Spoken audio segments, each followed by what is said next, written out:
Somos casa de oración, somos casa de adoración, somos casa de avivamiento familiar. Mi casa es casa de avivamiento familiar. Quiero que me acompañes al Evangelio de Juan. Evangelio de Juan, capítulo 8, verso 31 y 32. Evangelio de Juan, capítulo 8, verso 31 y 32.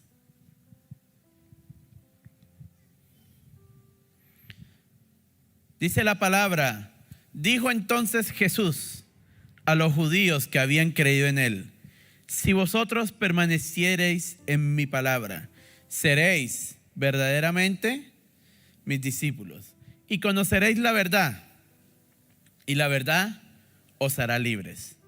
Hoy quiero hablarte un tema que le he titulado Permaneciendo en la palabra. Permaneciendo en la palabra. Estamos en un mes que es el mes de la palabra. Estamos en un mes que es el mes que hemos dedicado para crecer en la palabra. Si usted ha estado conectado con Nacidos en Casa y si usted ha estado conectado con la temática de las CAF, se ha dado cuenta que nuestra temática, lo que enseñamos, lo que queremos transmitir es hacia la palabra. ¿Por qué? Porque este mes lo hemos dedicado a que cada familia permanezca en la palabra. Porque lo único que puede traer un verdadero cambio para tu vida es la palabra. Lo único que puede traer un verdadero cambio para tu casa es la palabra. No sé qué estés viviendo, pero lo que sí te puedo asegurar es que cuando dejas que la palabra entre a tu casa, la situación no seguirá siendo la misma. La situación no seguirá siendo igual. Así que quiero hablarte permaneciendo en la palabra. ¿Sabe? La Biblia es un libro, wow, espectacular. Un libro muy rico en literatura, en muchos aspectos. Pero lo más impresionante es que la Biblia fue escrito por 40 hombres a lo largo de la historia. Un aproximado de 16 siglos. Pero ¿saben qué es lo impresionante?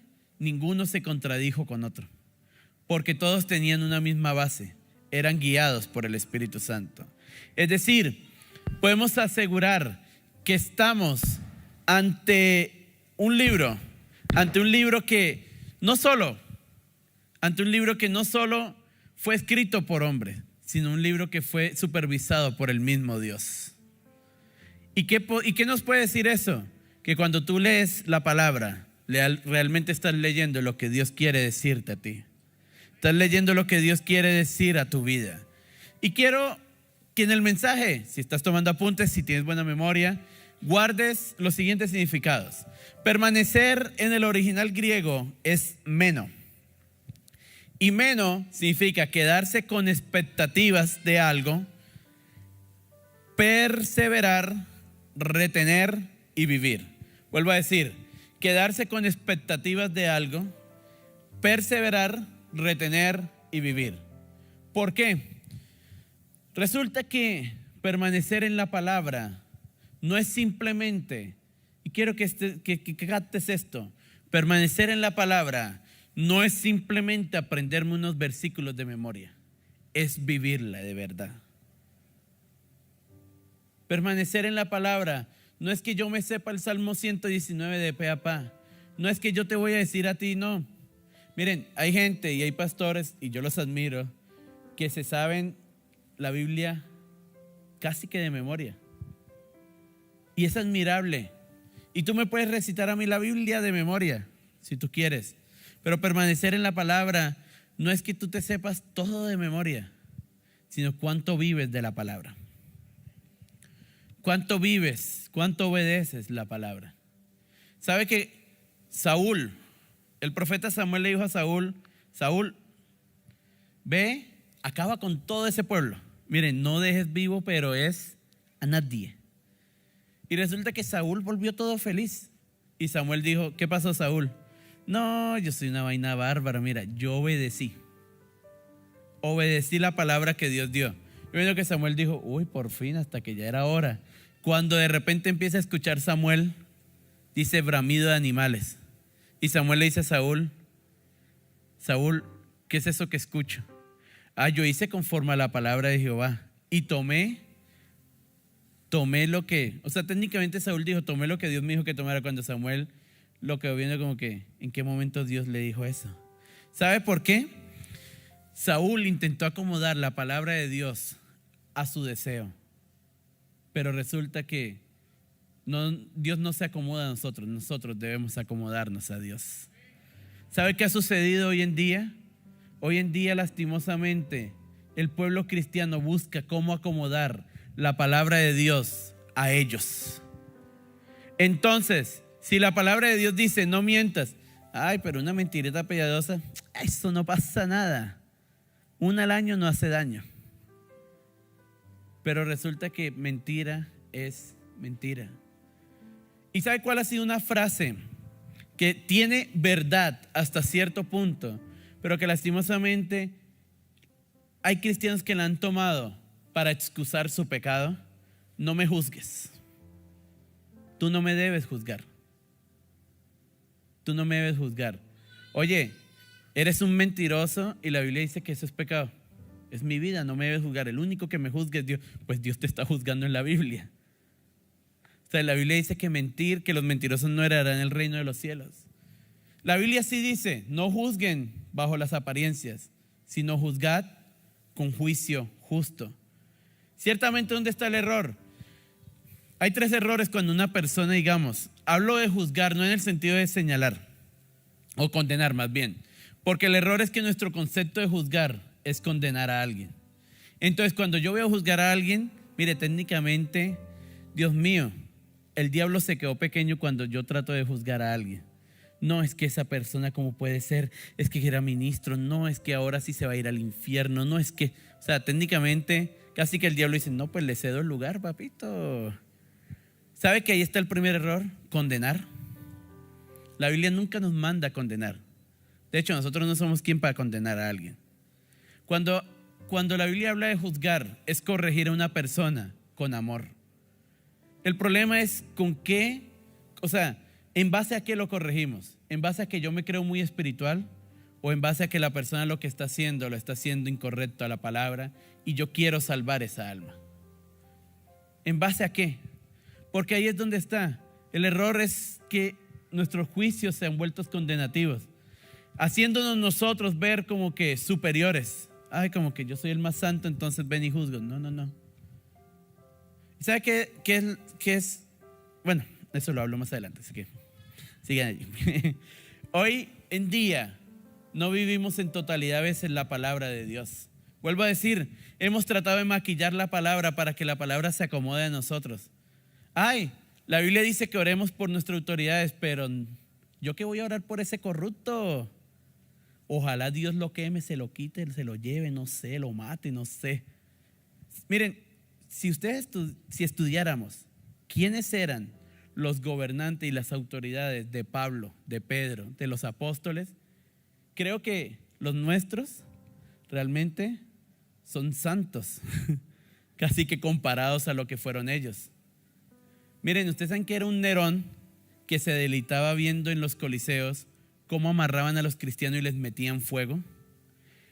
Esas personas autoritarias, esas personas que buscaban cómo matar al pueblo cristiano, esas personas eran las que los apóstoles escribían, oren por todos los que están en eminencia. Esas personas que estaban allá, que estaban buscando matarlos a ellos, fue las que el apóstol Pablo dijo, ninguna autoridad hay, sino por las que Dios han sido establecidas. Y por esa autoridad es que nos manda a orar Dios. Ahora, que yo les estoy diciendo que estén de acuerdo, no, una cosa es que usted ore por alguien, otra cosa es que esté de acuerdo con sus ideales. Jesús dijo, orad por vuestros enemigos. Orad por vuestro enemigo. ¿Usted está de acuerdo con su enemigo? No. Pero sabe que cuando usted ora por su autoridad, cuando usted ora por su enemigo, cuando usted cumple eso de la palabra, y estoy hablando de cosas mínimas que a veces nos cuestan, como orar por nuestra autoridad, esas cosas mínimas, más que tal vez bendecirlo a ellos, va a traer es bendición para ti, porque tú estás obedeciendo la palabra. Pero ¿qué sucede en la palabra? Miren, yo les decía a los servicios anteriores que anteriormente, hace unos años, yo era una persona que cuando leía el Antiguo Testamento tengo que ser sincero, me aburría un poco. Leer ese poco de leyes, cuando uno llega a Levíticos o a Crónicas, que el hijo de tal, hijo de tal, hijo de tal, uno, ay, qué poco hijos tenían estos. Y Levítico, ese poco de leyes, y cuando uno llega ahí, uno como que, Señor, o sea, ¿por qué leer esto si esto fue para ellos? Pero un día el Espíritu Santo trajo mi atención a un texto que uno lo sabe, pero que a veces no lo detalla. En Hebreos dice que todo lo que sucedió es sombra de lo que había de venir. Y me puse a estudiar, y resulta que cuando tú lees el Antiguo Testamento desde la perspectiva que toda la palabra te lleva a Cristo, el Antiguo Testamento ya más que un libro, más que algo histórico, se convierte en algo revelado a ti. Porque tú empiezas a entender cómo en el Antiguo Testamento va a conectar todo hacia Cristo para transformar tu vida. Para transformar tu vida. ¿Por qué? Porque toda la palabra te lleva a Cristo. Porque toda la palabra te lleva a Cristo. Cuando tú lees la palabra, más que un libro, que de hecho, les voy a decir, la Biblia no es un libro. La Biblia es una biblioteca. La Biblia es una biblioteca, no es como tal un libro. Pero cuando tú lees los libros de la Biblia, tú te vas a dar cuenta si lo lees con el espíritu correcto, porque uno lo puede leer como los fariseos. Los fariseos leían, o sea, ellos se sabían la Torá de pe a pa. Se la sabían. Ellos sabían todas las leyes, los mandamientos, pero estaban leyéndola con el espíritu incorrecto. Porque si realmente ellos la hubiesen leído con el espíritu correcto, hubiesen entendido que Cristo era el cumplimiento perfecto de la ley. Sabe que cuando tú lees la palabra con el espíritu correcto, vas a entender que no se trata de que simplemente estás leyendo unas historias, sino que estás leyendo a Cristo y que Cristo está abundando en ti. Que Cristo está abundando en ti. Mira, por eso la palabra es tan poderosa.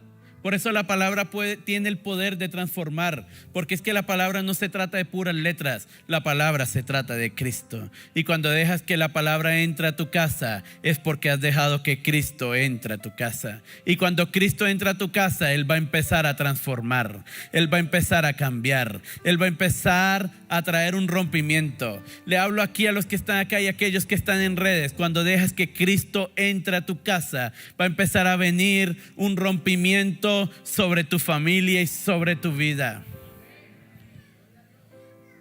Pero antes de decirles por qué debemos permitir o permanecer en la palabra,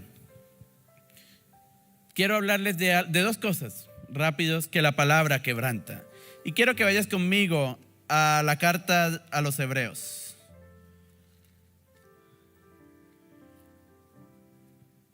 Carta a los Hebreos, capítulo 4, verso 12.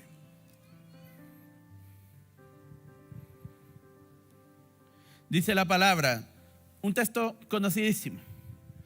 Porque la palabra de Dios es viva y eficaz, y más cortante que toda espada de dos filos, y penetra hasta partir el alma y el espíritu, las coyunturas y los tuétanos, y discierne los pensamientos y las intenciones del corazón. ¿Sabe que hay dos cosas que la palabra quebranta? Lo primero que la palabra quebranta es que ella va a quebrantar tu orgullo espiritual y tu mente racional. Tu orgullo espiritual y tu mente racional. ¿A qué voy con la mente racional? No es que la palabra de Dios pelee con la ciencia, como algunos quieren hacer creer. De hecho, la palabra de Dios confirma muchos hallazgos de la ciencia. Miren, muchos años antes que la ciencia descubriera que la tierra era redonda, ya Isaías había escrito que Él se sienta sobre el círculo de la tierra. Que Él se sienta sobre el círculo de la tierra. Es decir, la palabra de Dios no está en lucha con lo que la ciencia descubre. Porque si ustedes leen la Biblia también, desde un punto de vista de la palabra de Dios, tiene aspectos científicos, tiene aspectos filosóficos, literarios. O sea, la palabra de Dios es completa en todo. Pero a lo que me refiero con mente racional, quiero referirme a cuando el apóstol Pablo en una de sus cartas, él dice, las armas de nuestra milicia no son carnales, sino espirituales, y poderosas en Dios para destruir todo argumento y toda altivez que se levanta contra Cristo, llevando cautivo nuestro pensamiento a la obediencia en Cristo. ¿Sabe que ahí es donde sí entra la palabra? Nuestra mente racional es todos esos argumentos y toda esa altivez racional que se levanta contra Cristo. ¿A qué voy? Tal vez tú estés en crisis, no veas salida, pero lees la palabra que te dice, Dios va a proveer. Pero tú empiezas, va a proveer. Si ni tengo trabajo. Ves a tu hijo enfermo y la palabra dice, por su llaga hemos sido sanados. Ay, pero si ya el doctor dijo que esto no tiene reversa. Ahí son argumentos y altivez racional que se levanta contra Cristo. Y ahí es donde entra la palabra, porque la palabra viene a destruir todo argumento y toda altivez que se levanta contra Cristo. Hay argumentos en nuestra mente, hay argumentos siempre en nosotros. Aún a veces leemos la palabra con nuestros argumentos. A veces leemos la palabra con nuestros argumentos. Pero ¿sabe que ahí es donde entra la palabra? Porque la palabra viene a romper el alma, a destruir el alma, a romper el alma. ¿Y qué es el alma? De hecho, alma es eso, una mente racional. Viene a romper tus deseos. ¿Por qué? Porque dentro de la mente racional, a veces tú quieres algo que no es de Dios. Y simplemente Dios dice, no. ¿Y tú? ¿Qué? Espérate, no escucho bien. Dios está ahí diciéndote no, hasta que la palabra rompe. Por eso hay cosas que no has visto realizadas en tu vida, porque simplemente no son de Dios. Hay cosas que tú pareces que Dios te odiara, pero simplemente es que Dios te está diciendo no, porque eso no va conforme a mi palabra. Eso no va conforme a mi palabra. Pero lo segundo es que viene a quebrantar el orgullo espiritual. ¿Y cómo así el orgullo espiritual? Bueno, lo segundo entró el primer punto, el orgullo espiritual. Miren, dijo Jesús, contando una historia, dijo que subió un fariseo y subió un pecador. Y dice que el pecador se quedó a la puerta de la sinagoga y oraba, diciendo, Señor, perdóname. Y el fariseo, ¿cómo oraba?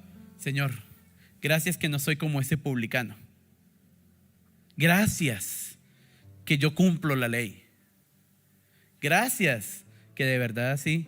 ¿Qué dijo Jesús? ¿Quién bajó? Ahí sí, llamémoslo, ¿quién bajó más santo? Jesús habló del publicano. ¿Por qué? Porque el publicano tuvo una humillación espiritual delante de Dios. ¿Sabe que hay personas que vienen a la iglesia con un corazón como los fariseos? Vienen a levantar sus manos y técnicamente oran y dicen, Señor, gracias que no soy como el hermanito que está al lado que ayer. Dios mío, gracias que no soy como aquel. No, ¿sabe que ahí viene lo que hablé al principio de no juzgar? Que la Biblia dice no juzgar. Es primero porque el segundo error, aparte de condenar, el segundo error, ¿cuál es en la gente? Que cuando van a reprender a alguien, y ellos mismos lo saben, a veces uno no lo sabe, pero ellos mismos lo saben, ellos son los primeros que están desobedeciendo la palabra. Porque hay cosas en la palabra que la palabra te ha dicho, oye, despójate de la ira, despójate de la amargura. Ay, Señor, pero es que eso no es culpa mía. Es que eso es la sociedad que me tiene así, porque es que a mí el que me la hace me la paga, no, de verdad. Pero despójate de eso.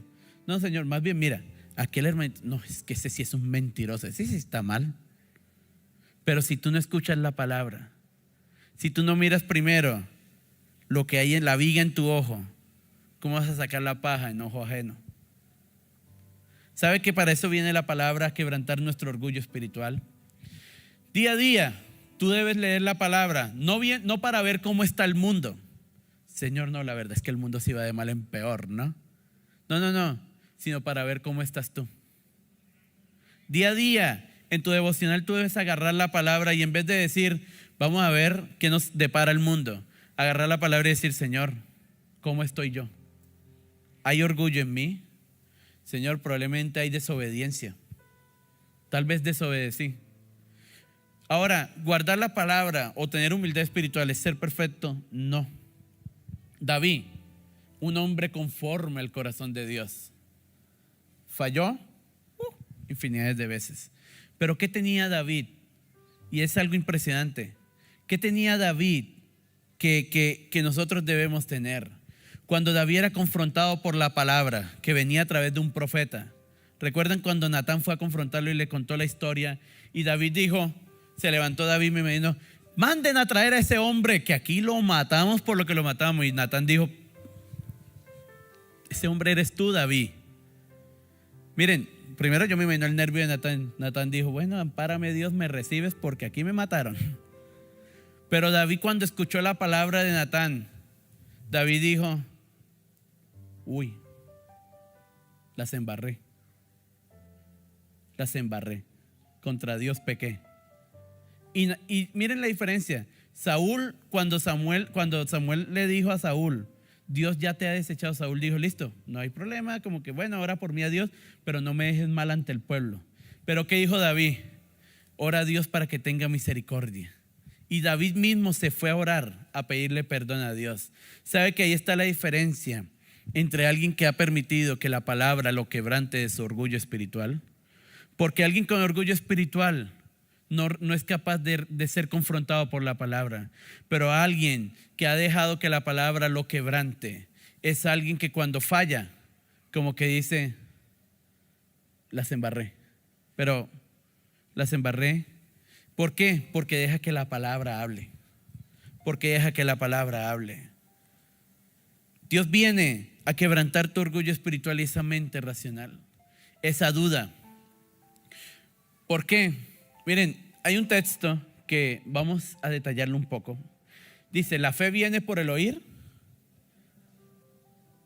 Ahí dicen mucho el oír la palabra de Dios, pero si ustedes leen bien, dice, y el oír por la palabra de Dios. Es decir, la fe viene por el oír y el oír por la palabra de Dios. Pero, ¿qué es el oír entonces?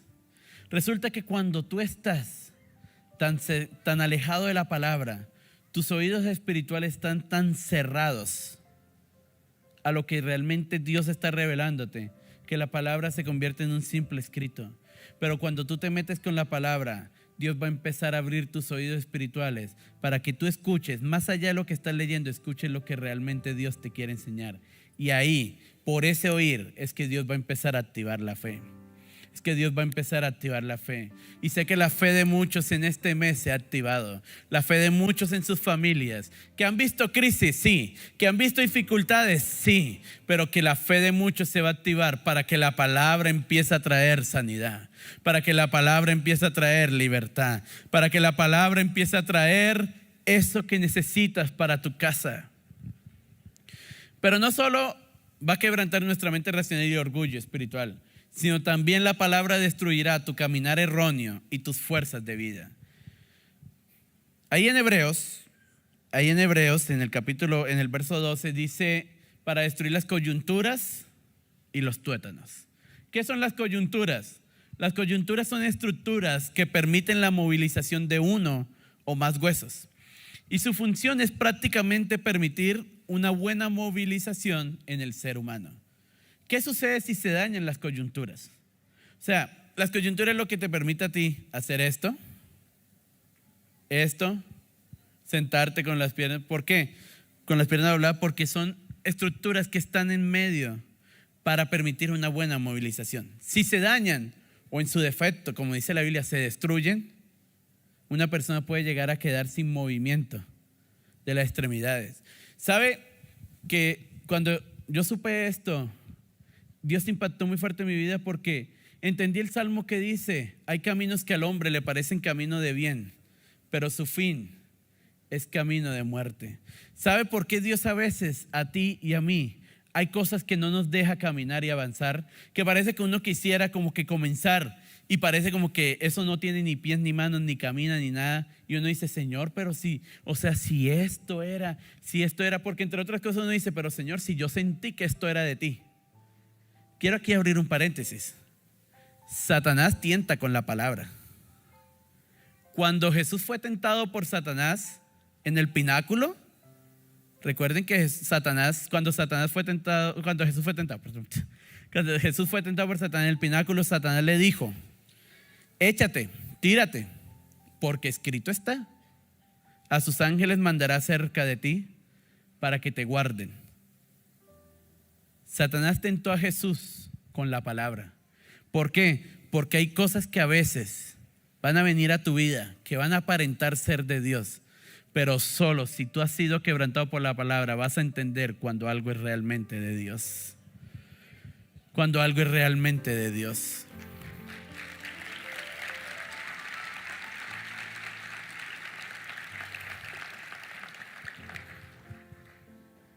Nuestras coyunturas, es decir, en nuestra vida hay coyuntura, hay cosas que nos permiten movernos. Y a veces uno le dice a Dios: Señor, yo dependo totalmente de ti. Y cuando Dios ve que estás haciendo algo donde no dependes totalmente de Él, Dios dice: espérate, y te detiene. Por eso hay cosas que tal vez han sido detenidas en tu vida, porque probablemente simplemente has dependido has dependido de Dios en palabras, mas no en acción, en realidad. Les decía a los dos servicios y quiero decirle a ustedes también, hay un tema muy crucial en la palabra que nos cuesta a veces a muchos, el tema del sembrar, del ofrendar. Sé que esto más de uno como que, ay, sí. ¿Por qué? Porque resulta que uno lee la palabra y uno dice: Señor, no, o sea, lo que tú me das, yo te doy a ti. Y uno hace su presupuesto. Y dentro de su presupuesto ustedes sacan lo del diezmo. Entonces, mira, una persona que gana 1 millón, saca el 10%. La persona dirá: uy, me voy a quedar con 900,000. No. Pero la Biblia dice que debemos sembrar, que Dios ama al dador alegre. Pero no, o sea, igual la Biblia lo deja como a voluntario. No, la Biblia dice: siembra, que Dios ama al dador alegre. Pero luchamos. ¿Por qué? Porque miren, lastimosamente, a nosotros se nos olvida a veces algo. Uno dice: Señor, todo lo que tengo es tuyo. Pero cuando realmente viene el momento de dar, uno dice: uy, pero es que este dinerito lo sudé con la frente. Pero que no se te olvide que quien te dio esa oportunidad de sudar eso que estás trabajando fue Dios. Y que si Él te la dio, Él mismo te la puede quitar. Por eso a veces Dios detiene nuestro caminar. Pero no solo eso, los tuétanos, o más conocidos tal vez ahorita actualmente más popular, es la médula ósea. Y la médula ósea es una estructura esponjosa que se encuentra dentro de los huesos, responsable de la producción de glóbulos rojos. Si la médula ósea en una persona falla, o sea, está dañada algo, se va a producir una anemia, es decir, un daño en la persona o un daño en la producción de glóbulos rojos. Y esto va a afectar el crecimiento de una persona, su salud, y en daños mucho más severos y sin un tratamiento adecuado puede provocar la muerte de la persona. Entonces, ¿qué sucede? Cuando la Biblia dice que la palabra de Dios viene a destruir la coyuntura y los tuétanos. ¿Por qué los tuétanos? Porque resulta que hay cosas en tu vida que tú has estado creciendo que de repente han apagado tu vida con Dios. Y cuando vienes a la palabra, de repente Dios dice: oye, deja esa amistad que tienes. Oye, para un momento ese trabajo que tienes. Miren, a veces uno crece y uno cree que está bien con Dios, pero de repente Dios dice: no es de esa manera, no es a tu manera, La palabra viene a quebrantar, en pocas palabras, viene a quebrantar a nuestra manera, porque no es a nuestra manera. Todos conocemos el Padre Nuestro y lo oramos, no lo sabemos de memoria. Pero sabe que cuando uno ve el Padre Nuestro, Jesús dijo: no se haga Señor, hágase tu voluntad en el cielo, así también en la tierra. Y cuando Jesús oró en Getsemaní, miren, es que uno no se da cuenta. Jesús dijo: no se haga tu voluntad, más hágase la mía. No se haga mi voluntad, más hágase la tuya. ¿A qué voy? Quiero asemejar las dos. De que cuando la palabra de Dios viene, no se trata de nuestra voluntad, se trata de la de Él. Y sé que esto cuesta, pero si tú le has dicho a Dios, y se los digo por experiencia, si tú le has dicho a Dios: Señor, yo dependo totalmente de ti, prepárate porque hay cosas que Dios va a empezar a cortar de ti. Sí, sé que los amenes ahí bajan. Tú que estás allí en casa también, si tú le dices al Señor, Señor, yo dependo totalmente de ti. Mi trabajo, todo lo que tengo, mis proyectos dependen totalmente de ti. Prepárate, porque hay cosas que Dios va a empezar a cortar. Hay cosas que Dios va a empezar a decir, ok, me diste la oportunidad, dependes totalmente de mí. ¿Listo? Vamos a ordenar un poquito por acá, porque la palabra viene a quebrantar. Pero ¿por qué la Biblia nos quebranta para permanecer en ella? Y quiero que estés atento en estos últimos puntos. ¿Por qué la Biblia nos quebranta para permanecer en la palabra? Porque primero seremos discípulos. Seremos discípulos. Quiero que vuelvas conmigo a Juan, el Evangelio de Juan, capítulo 8, verso 31. Dijo entonces Jesús a los judíos que habían creído en él: si vosotros permaneciereis en mi palabra, seréis verdaderamente mis discípulos. Quiero que lo leamos a lo negativo. Agréguenle no. Dijo entonces Jesús a los judíos que habían creído en él: si vosotros no permaneceréis en mi palabra, no seréis verdaderamente mis discípulos. ¿Sabe que muchas veces uno cree que ser discípulo de Jesús solo se trata, yo vengo a la iglesia domingo tras domingo, yo hice el discipulado, yo estuve en Diré, yo levanto mis manos, yo estoy en la iglesia, yo sirvo al Señor? Eso no es ser discípulo de Cristo.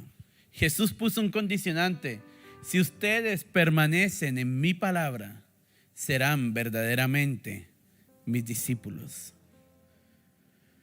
Es decir, un verdadero discípulo de Cristo es aquel que permanece en su palabra.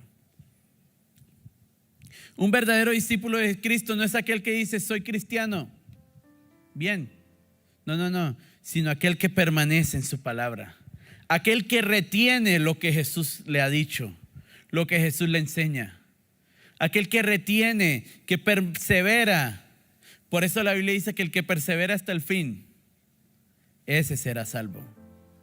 Porque es que los verdaderos discípulos perseveran en la palabra, perseveran en cumplirla, perseveran en hacerla. Los verdaderos discípulos de Jesús son personas que permanecen en la palabra.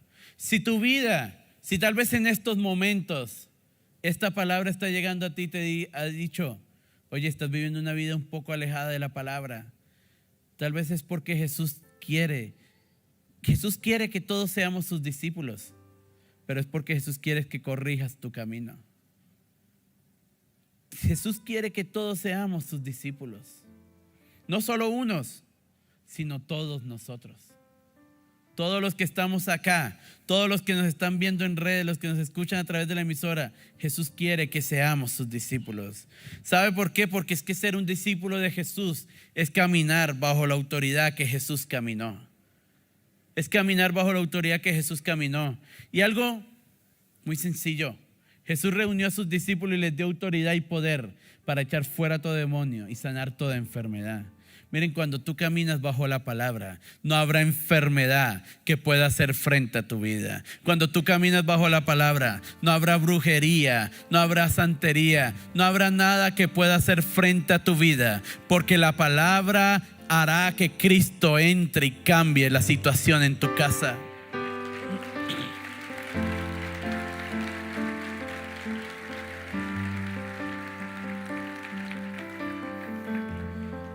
Pero no solo eso, ser un discípulo de Jesús es provocar lo que Jesús provocó en mayor escala. Jesús dijo: las cosas que yo hago, ustedes las harán, pero aún mayores harán. Aún mayores harán. Pero ¿qué sucede? No hemos permanecido en la palabra. Yo a veces me pregunto, o me preguntaba y me sigo preguntando, ¿por qué Dios o por qué los apóstoles veían cosas locas? Por ejemplo, dice la Biblia que Pedro pasaba y ponían a los enfermos para que su sombra al pasar los sanara. Dice la Biblia que al apóstol Pablo traían los pañuelos Él oraba por ellos y llevaban los pañuelos y eran sanadas las personas.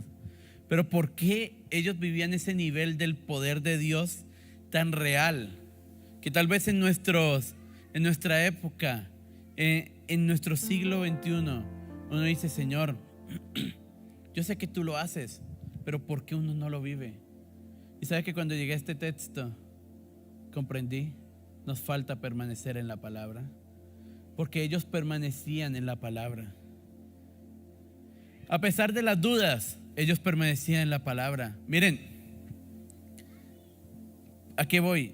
De que usted puede ver una persona enferma, y me ha pasado, uno empieza a cuestionar: ¿será que oro? ¿Será que no oro? ¿Será que oro? ¿Será que no oro? ¿Qué hago? Cuando la Biblia dice, Jesús dijo: el que cree en mí, estas señales le seguirán. En mi nombre impondrán manos sobre enfermos y estos serán sanados. Pero ¿cuándo sucede eso?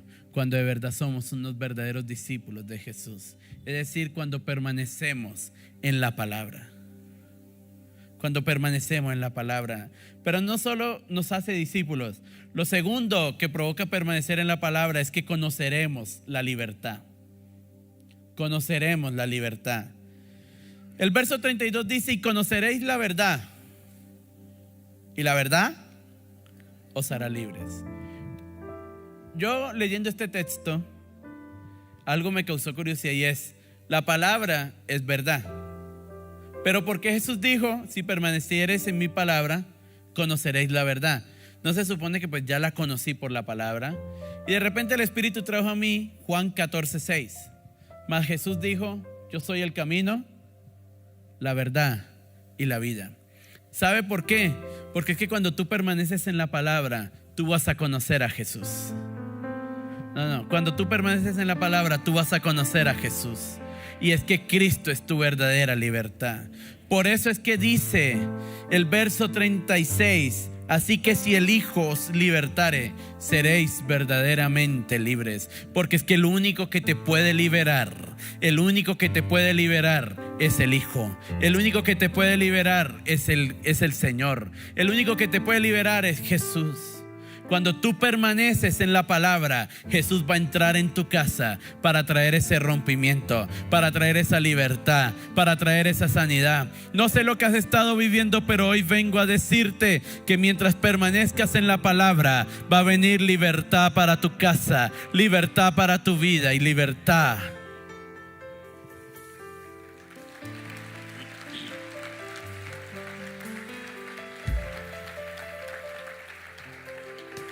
Jesús es la verdad.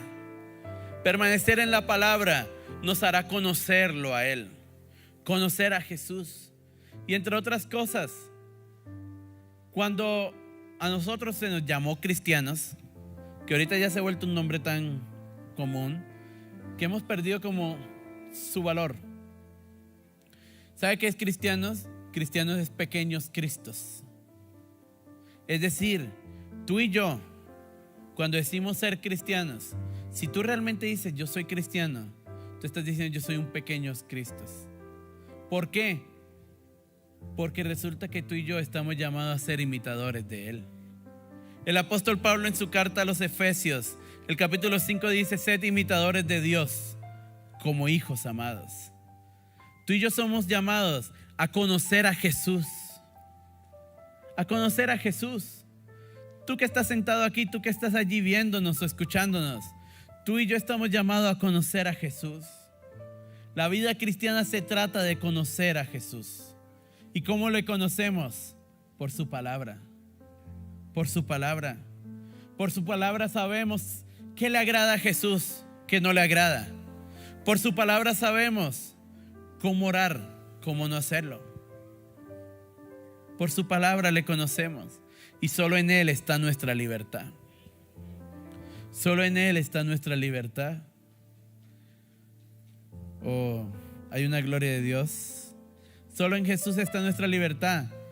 Porque solo si el Hijo te libertó, eres verdaderamente libre. Hay personas que han venido bajo opresión. Hay personas que están en este lugar y no han podido dormir tal vez por noches porque sienten tormento.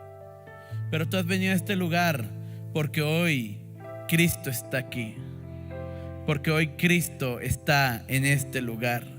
Y si el Hijo te libertare, seréis verdaderamente libres. Pero lo último, lo tercero y último que provoca permanecer en la palabra es que tendremos un encuentro con la gloria de Dios. Quiero que saltes conmigo ahora al capítulo 14, ahí en el Evangelio de Juan, capítulo 14, verso 15, 16 y 23.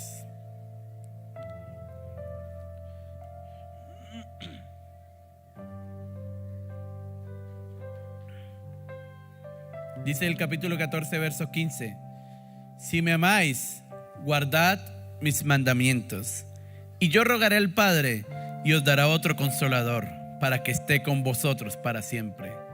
Ahora el verso 23. Respondió Jesús y le dijo: el que me ama, mi palabra guardará, y mi Padre le amará, y vendremos a él, y haremos morada con él.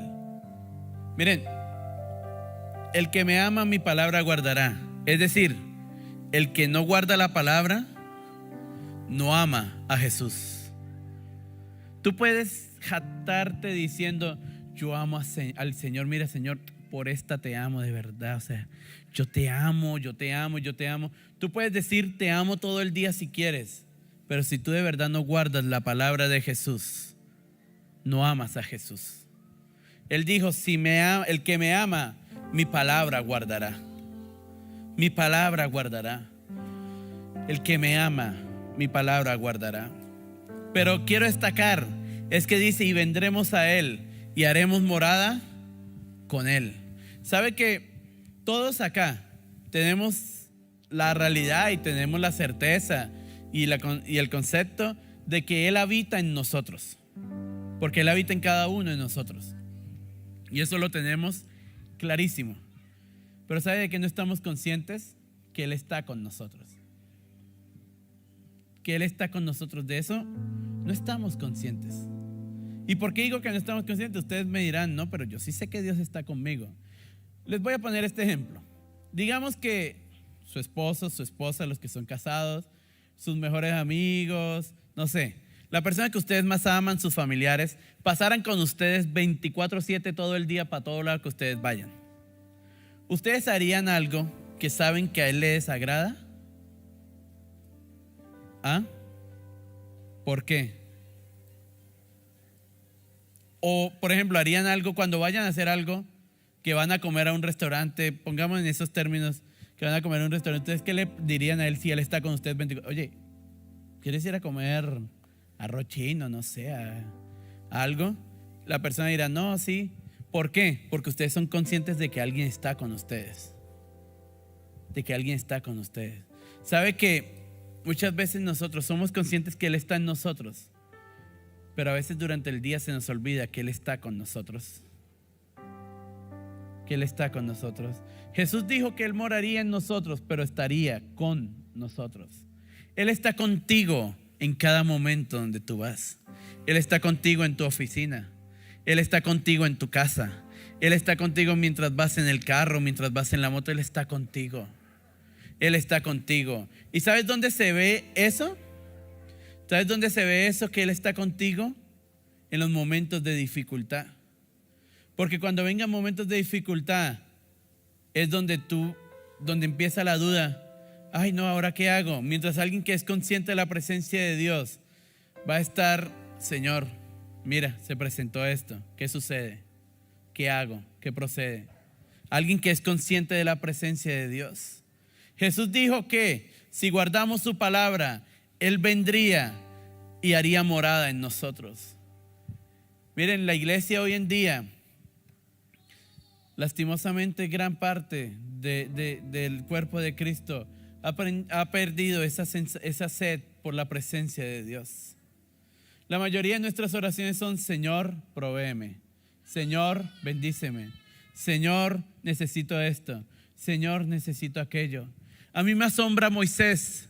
Cuando estaba en el desierto, Moisés le dijo al Señor: no nos saques de aquí si tú no has de ir con nosotros. No nos saques de aquí si tú no has de ir con nosotros. ¿Cuántos de ustedes serían capaces de quedarse en el desierto Pero si la presencia de Dios está en el desierto, se quedan en el desierto. Tal vez muchos dirían, Señor, ¿en el desierto? No. Pero ¿sabe por qué? Porque Moisés era consciente de su necesidad por la presencia de Dios. Seamos conscientes de que necesitamos la presencia de Dios. Pero ¿cómo lo somos? Por su palabra, solo guardando su palabra. Y quiero concluir en esta mañana y que te coloques sobre tus pies. Nuestro deber como cristianos es permanecer en la palabra. Ella debe morar en nosotros. Dice Colosenses 3:16 que la palabra de Cristo more en abundancia en vuestros corazones, porque la palabra debe morar en nosotros. ¿Mora la palabra en ti? ¿Estás dispuesto a serle fiel a la palabra?